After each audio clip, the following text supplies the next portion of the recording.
Bienvenue, prends un instant juste pour toi, une grande inspiration et laisse tes épaules descendre.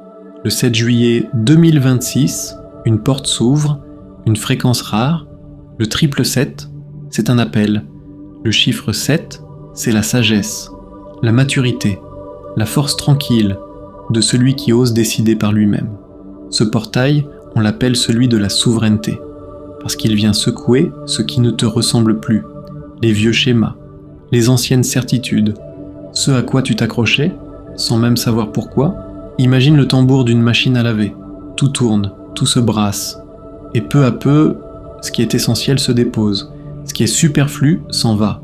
Cette année 2026 arrive à son point de bascule, sa mi-parcours. Et ce portail t'invite à une chose simple, mais puissante, aligner ce que tu ressens au fond de toi avec ce que tu vis vraiment, ton intuition d'un côté, tes actes de l'autre, et entre les deux, une cohérence à retrouver.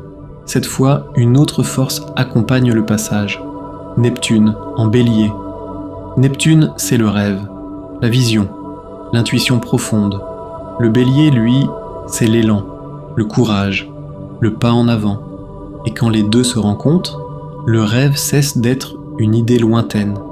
Il devient une réalité que tu construis, à condition d'avancer avec justesse, avec clarté, sans te perdre dans l'illusion. Le 7, c'est aussi l'appel à la solitude fertile. Non pas un isolement triste, mais un espace sacré. Un lieu en toi où tu peux enfin t'écouter, te régénérer, retrouver ta propre voix au milieu du bruit du monde. Et 3 jours plus tard, le 10 juillet, la pleine lune en Capricorne vient sceller ce passage.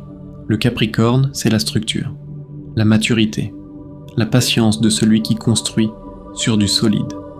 Cette pleine lune éclaire ce que tu as accompli et t'invite à assumer ton indépendance, ta place, ton autorité intérieure.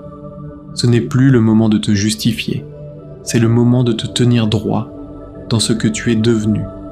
Ce portail ne te demande pas d'être parfait, il te demande d'être vrai, de lever les yeux, de regarder la route devant toi et de choisir en conscience la direction qui t'appartient.